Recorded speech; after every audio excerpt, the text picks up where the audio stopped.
kasih banyak dan terima kasih atas undangan ini. Saya senang sekali saya akan bisa hadir hari ini lewat Zoom. Lebih baik hadir secara personal justru karena saya menyesal saya tidak bisa dengar presentasi lain dari Pak Burhan, dari Hairunnisa dan uh, teman lain, Pak Ferry saya kira juga hadir. Um, Saya sangat tertarik ikut diskusi ini karena menurut saya sangat baik. Perludem sedang sangat aktif sekarang mengurus diskusi seperti itu dan juga untuk menjalankan diskusi tentang electoral reform di Indonesia karena ini topik yang sangat penting justru karena Pak Prabowo dan orang lain di Jakarta juga sedang pikir tentang electoral reform. Saat ini memang saat pas untuk bikin sebuah agenda um, electoral reform yang progresif yang akan memperkuatkan demokrasi di Indonesia dan itu isu yang kita tidak bisa menunggu para politisi. uh, Juga penting kalau masyarakat madani, civil society di Indonesia bikin agenda sendiri untuk memperkuatkan demokrasi. Jadi hari ini saya mau sampaikan ide saya tentang electoral reform. Um, Presentasi saya uh, akan ada dua bagian. Satu tentang apa masalahnya dan yang kedua tentang maaf, saya masih sedang sedikit cari ini. Dan presentasi kedua tentang apa solusinya atau apa agenda untuk masa depan. Um, jadi selama saya sedang mengurus ini, um, sebentar. Um, Nama presentasi ini, ya, oke, akhirnya. Nama presentasi saya adalah mengatasi jabakan informalitas, ide-ide untuk electoral reform. Tidak mau share.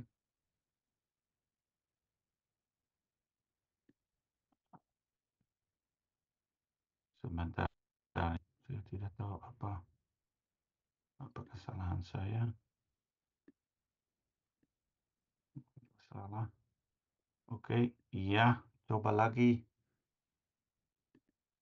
Iya, share.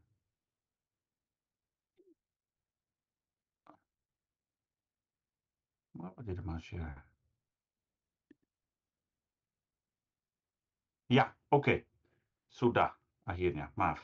Oke, jadi bagian pertama presentasi saya tentang jabakan informalitas. Apa maksud saya dengan soal ini dan mengapa itu penting? Yang saya mau sampaikan adalah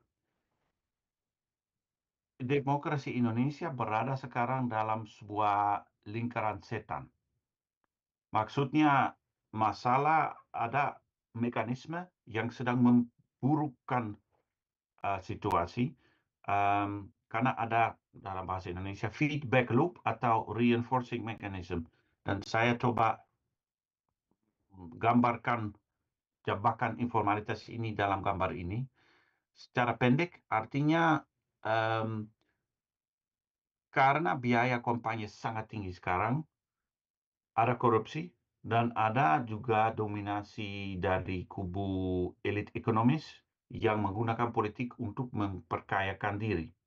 Nah, untuk itu banyak pemilih Indonesia lihat itu dan merasa kalau begitu saya juga mau dapat untungan dari politik.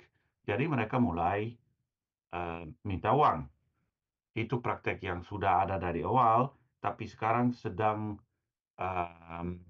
memperparahkan, lebih intens sekarang dan saya kira survei-survei yang dilakukan oleh Pak Burhan, mungkin dia sampaikan dalam presentasi tadi, memang membuktikan bahwa sekarang lebih umum dibanding dengan 10 tahun yang lalu.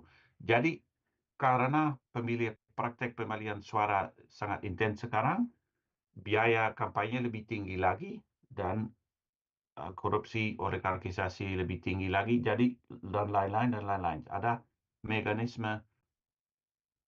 sebuah jebakan menurut saya dan demokrasi Indonesia sedang dalam situasi begitu yang memang tidak sehat.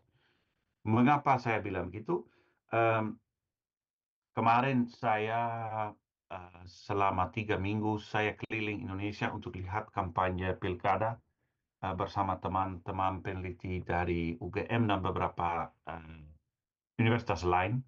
Dan salah satu hal yang saya lihat yang bikin saya khawatir em, itu adalah topik praktek pemilihan suara sangat umum dan sangat mudah dibahas.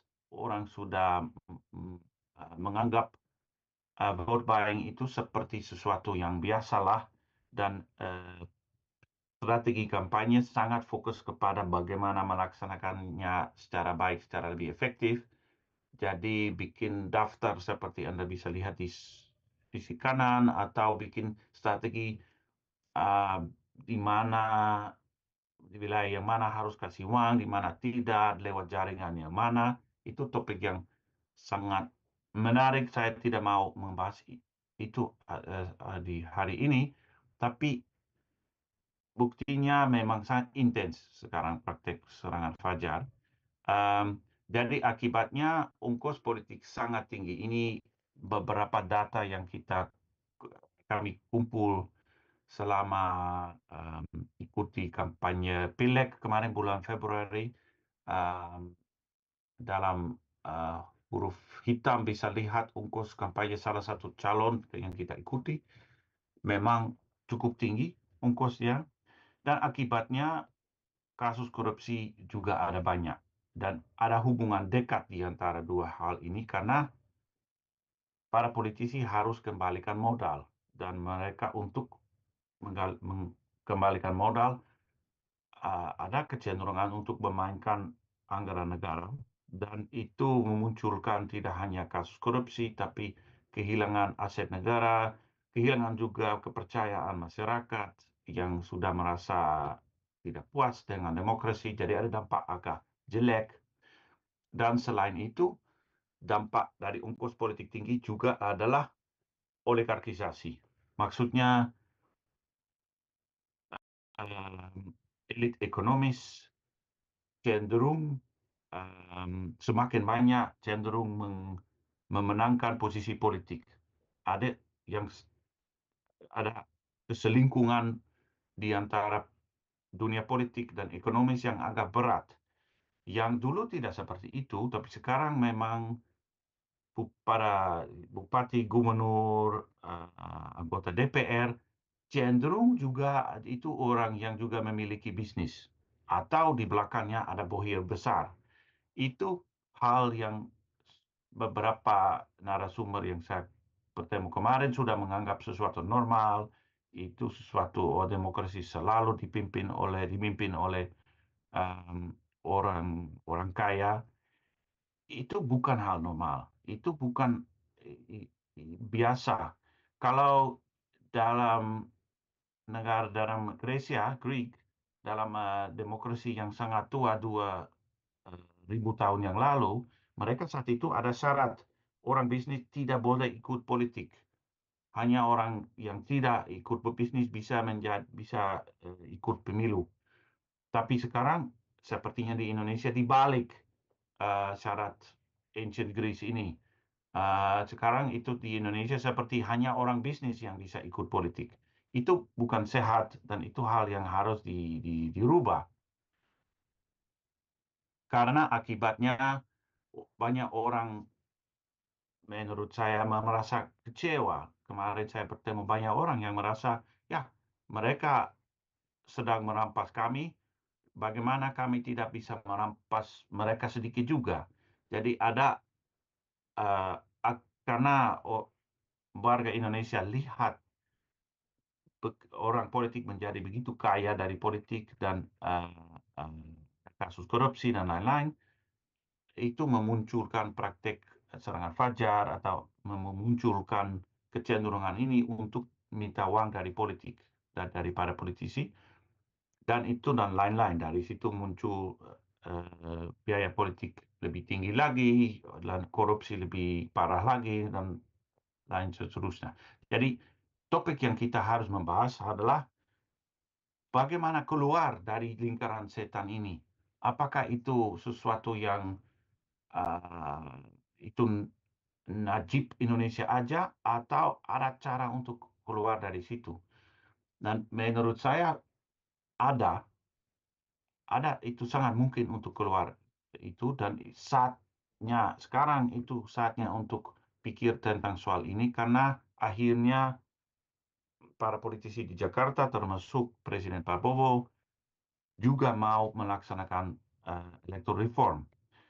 Jadi seperti saya sudah sampaikan itu kemarin selama workshop di Bapenas, ongkos politik tinggi yang saya bahas tadi memang ada hubungan dekat dengan sistem elektoral yang ada. Saya di layar tampil beberapa unsur yang dalam sistem elektoral yang sekarang yang naikkan ongkos. Jadi itu alasan baik untuk pikir tentang aspek-aspek um, sistem elektoral yang ada sekarang untuk merubahnya, untuk mencoba mengurangi ongkos. Dan karena itu menurut saya kunci untuk keluar dari jebakan informalitas yang tadi. Jadi untuk mengurangi ongkos politik, saya kira harus um, mencoba melaksanakan, mengimplementasikan reformasi elektoral yang holistik, yang tidak ganti dua tiga hal yang sedikit seperti batas minimum untuk calon bupati untuk ikut untuk mencalonkan diri. Itu apa namanya, saya kira kalau dalam bahasa Indonesia katanya utak-utik atau tinkering dalam bahasa Inggris, ganti hal-hal kecil aja. Yang penting adalah kita harus lihat sistem elektoral yang seluruhnya. Dan kalau kita menganalisir sistem elektoral yang seluruhnya, satu caranya yang saya sampaikan kemarin itu lewat pikir tentang analisis struktur insentif. Apa setiap unsur sistem elektoral, behavior yang mana yang memunculkannya, kasih insentif untuk membuat apa, dan apakah insentif ini sehat atau buruk. Jadi itu incentive structure, analisis incentive structure. Apa motivasi yang muncul dari peraturan dan dari dalam um, uh, rules, apakah itu sehat insentifnya atau tidak. Nah, sekarang dalam presentasi ini saya mau tambah beberapa detail tentang apa kalau kita melaksanakan analisis struktur insentif, apa hasil yang mana atau ide yang mana yang kita dapat dari situ. Menurut saya, saya mau menyusul ada 4 tujuan yang baik untuk diagendakan. 4 hal yang reformasi sistem pemilu harus meraihkan. Dan 4 tujuan ini adalah yang ini. Yang pertama adalah sangat penting, harus mengurangi praktek pemilihan suara dengan meningkatkan biaya dan membatasi manfaatnya. Nah, menurut saya sekarang sistem di Indonesia terlalu permisif, terlalu mudah untuk bagi-bagi uang untuk para pemilih, dan hukuman tidak cukup berat, dan juga untuk membuktikan secara hukum bahwa orang sedang melaksanakan serangan fajar atau vote buying terlalu sulit. Jadi harus ada break. Oke, prakteknya sulit untuk memang dihapuskan, tapi harus dikurangi dengan beberapa reformasi, beberapa perubahan yang bikinnya lebih risikonya lebih tinggi atau biaya lebih tinggi dan manfaatnya dikurangi. Bagaimana itu? Menurut saya harus bikin mempermudahkan untuk menganggap dan menghukumi pelakunya. Sekarang tingkat bukti terlalu tinggi karena harus ada saksi yang lihat orang yang kasih uang dan yang sekaligusnya minta suara. Itu tidak realistis karena dalam praktiknya orang cukup kasih uang, tidak usah minta suara. Jadi harus ganti syarat ini. Yang kedua, kita harus mengakui bahwa Bawaslu di tingkat bawah tidak cukup independen sekarang. Karena mereka dari wilayah itu dan cenderung mengganti tergantung orang politik di wilayah situ. Jadi mereka takut untuk memarahkan orang di situ. Jadi tidak senang untuk melaporkan kalau ada sesuatu yang buruk, yang tidak baik. Dan sering juga orang bisa dimemainkan dengan uang dan sekaligusnya. Jadi saya kira harus pikir tentang bagaimana naikkan kemandirian Bawaslu, dan menurut saya salah satu caranya adalah komisaris Bawaslu yang merantau, atau maksudnya komisaris dari Sumatera Barat yang bertugas di Sumatera Selatan atau di Jawa Timur, dan di daerah timur ke uh, Sumatera Barat. Nah, aspek kedua adalah beberapa ide juga menurut saya bahwa iklan, saat saya keliling kemarin saya lihat banyak iklan tentang jangan ambil uang, hentikan praktik serangan fajar, itu bagus. Tapi menurut saya yang paling efektif adalah sampaikan bahwa kalau Anda ambil uang dari seorang politik, tidak harus merasa wajib untuk juga kasih suara kepada orangnya.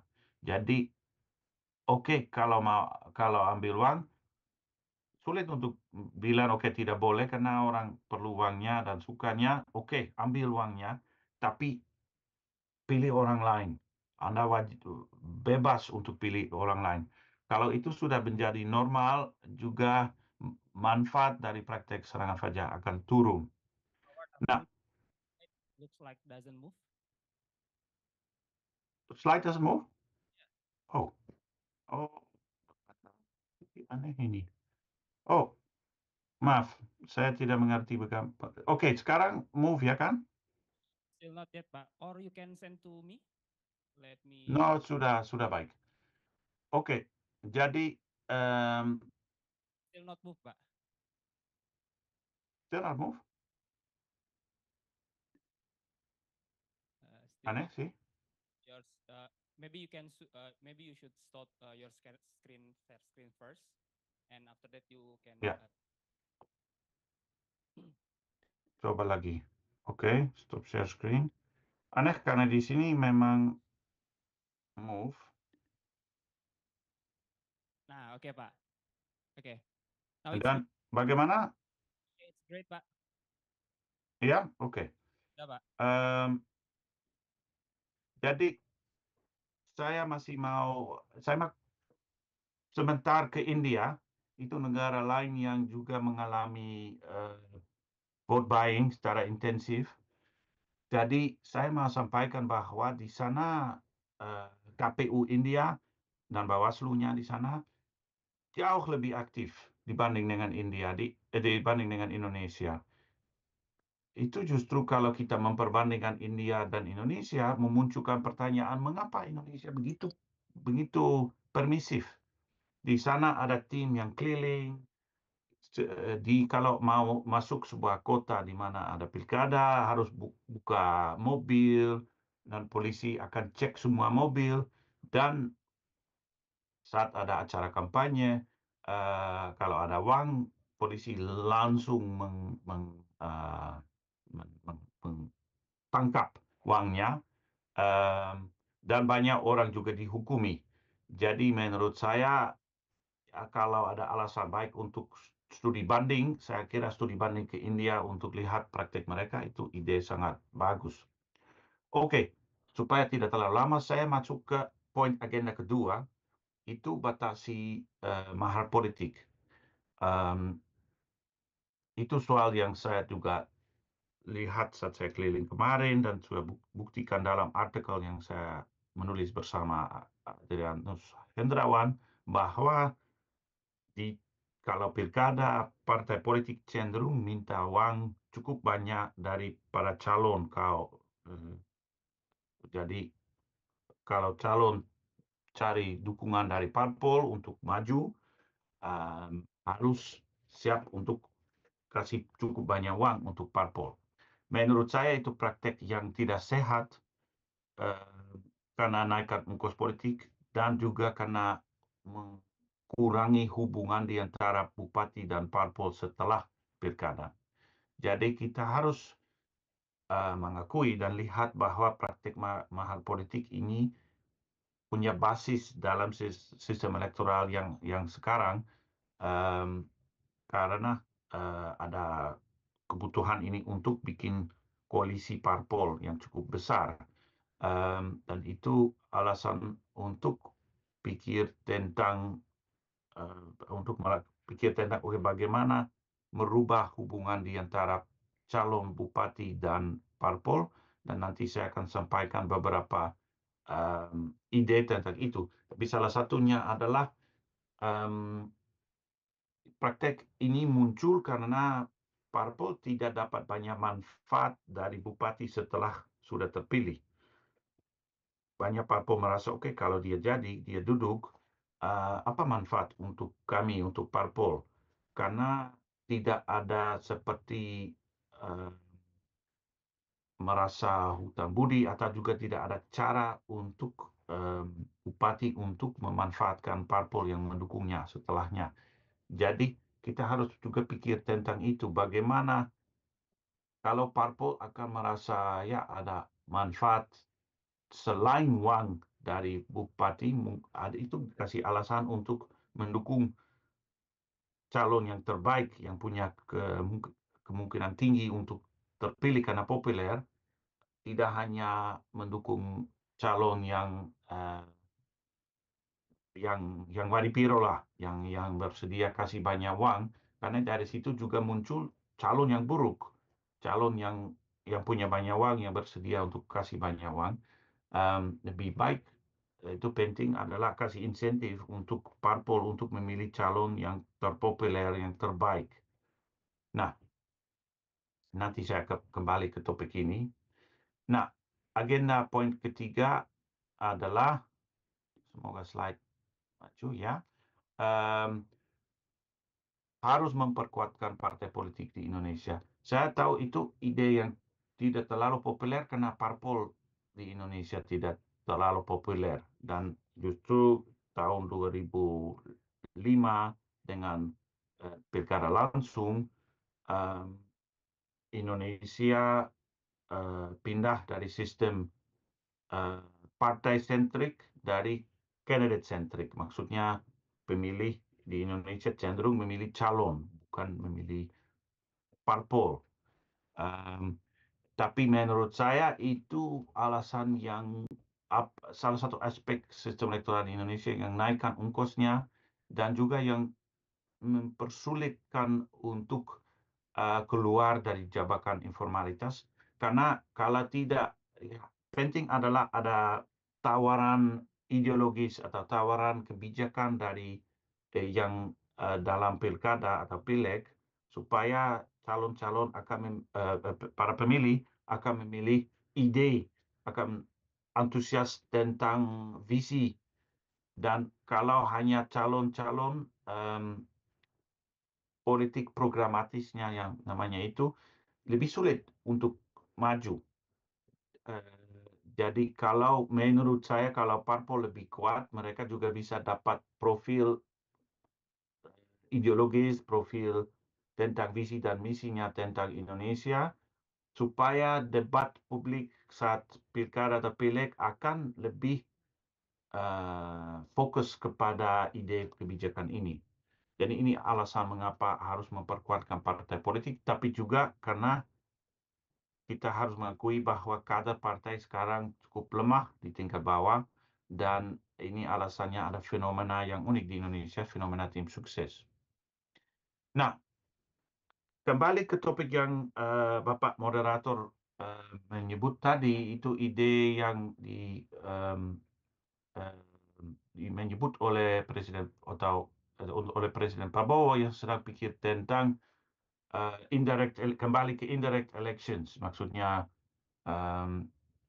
DPRD akan ide untuk membiarkan DPRD memilih bupati atau gubernur. Saya mau tawar ide yang terkait tapi sedikit berbeda. Itu juga ide yang menghapuskan pilkada, tapi lebih persis ide untuk mengintegrasikan pilkada dan pileg. Jadi bukan integrasikan pilkada dan pileg. Maksudnya ada satu kali pemilihan anggota DPRD bupati dengan syarat bahwa orang yang mendapat nomor urut 1 dan 2 dalam daftar parpol yang meraih suara terbanyak secara otomatis menjadi bupati dan wakilnya. Kalau begitu, itu sekaligusnya pemilihan langsung untuk bupati, tapi lebih sehat, kasih naikkan insentif lebih sehat karena nasib parpol cenderung tergantung popularitas calon nomor urut 1 ini. Jadi ada alasan penting untuk tidak menjual posisi ini, karena kalau gitu jumlah suara akan turun dan tidak akan dapat banyak kursi. Jadi ada alasan untuk cari siapa yang sangat populer, calon yang memang punya elektabilitas tinggi dan dengan kapasitas tinggi. Itu alasannya. Dan mengapa itu ide bagus juga menurut saya itu karena akan mengurangi ongkos politik sesuai keinginan Presiden Prabowo juga, bahwa kalau ada hanya satu pemilu di tingkat bawah, tidak usah lagi keluar begitu banyak uang, tapi tetap sangat demokratis karena orang pemilih bisa memilih sekaligus anggota DPR dan bupati atau wakilnya. Jadi itu menurut saya lebih baik dibanding dengan ide Presiden Prabowo, karena kalau ada pemilihan tidak langsung akan jadi muncul politik dagang sapi, dan bupati dan gubernur tidak akan dapat banyak democratic legitimacy, maksudnya kalau tidak langsung itu sepertinya bupati dan gubernur tidak akan terpilih, tidak akan merasa seperti punya dukungan warganya. Dalam ide saya, bupati tetap terpilih. Jadi itu ide out of the box yang saya mau sampaikan adalah integrasikan pilkada dan pileg. Oke, maaf. Elemen 4 dan yang terakhir adalah harus meningkatkan pendanaan politik. Itu topik yang sudah dibahas sejak lama, dan rekan saya Markus Mitsner sudah kerjakan itu sejak 15 tahun yang lalu. Tapi saya kira itu tetap topik yang penting dan tetap topik yang harus dipikirkan. Bagaimana kita bisa mengurus bahwa sumber dana parpol dan calon menjadi lebih sehat. Karena sekarang dana kampanye datang dari calon sendiri atau dari perusahaan atau dari bohir, dari orang kaya yang mendanai kampanye, dan itu selalu itu seperti soal investasi, dan itu orang yang mau sesuatu. Jadi setelah bupati jadi, ada hutang budi lah di antara bupati dan para donatur. Itu tidak sehat. Jadi walaupun sulit untuk hapuskan, menurut saya sangat mungkin untuk mengurangi itu, tentang subsidi dari negara. Jadi saya kira juga harus ada percobaan untuk naikkan keanggotaan partai supaya ada sumber uang partai dari situ. Dan juga saya mau sampaikan sebuah ide dari Julia Cage, seorang akademis Prancis yang menulis buku untuk sampaikan ide tentang voucher pajak. Maksudnya di dalam ide dia adalah setiap tahun saat orang sedang mengurus pajaknya, mereka bisa indikasikan bahwa partai ini bisa dapat jumlah pajak saya, supaya setiap tahun uang akan dikirim ke parpol dari semua orang yang membayar pajak. Dan yang pentingnya itu bukan uang yang warganya memilih, tapi itu warga negara yang akan kirim ke parpol sesuai dengan keinginan warga Indonesia. Saya kira itu solusi sangat elegan, yang juga sangat demokratis, dan itu ide yang saya kira menilai untuk menggali terus saya sampaikannya. Dan poin ketiga adalah harus tetapkan batasan donasi perusahaan atau orang pembisnis, karena di situ juga sistem terlalu permisif sekarang. Harus memonitoring itu secara lebih baik. Jadi saya akan round up, kasih kesimpulan. Menurut saya demokrasi Indonesia memang berada dalam lingkaran setan. Itu jebakan informalitas. Karena biaya politik tinggi, memunculkan korupsi dan oligarki yang itu menyebabkan pemilu untuk uang, yang menyebabkan biaya tinggi, itu begitu. Yang situasi memang tidak sehat, dan kita harus pikir tentang bagaimana keluar dari jebakan informalitas ini. Dan saya sangat senang Perludem sedang melakukan diskusi seperti yang ini, dan saya kira saatnya itu peluang baik untuk pikir tentang reformasi yang bisa membantu untuk keluar dari jebakan informalitas. Dan saya kira karena kita tidak bisa percaya dengan para politisi untuk melaksanakan atau untuk mendesain reform yang cukup efektif, saya kira bagus kalau Perludem bikin agenda sendiri, bikin usulan bagaimana apa electoral reform yang terbaik. Dan untuk itu dalam presentasi saya menawarkan 4 item kunci dalam agenda ini: mengurangi pemilihan suara, membatasi mahar politik, memperkuat partai politik, dan meningkatkan pendanaan politik. Itu kesimpulan itu. Itu dari saya aja. Terima kasih.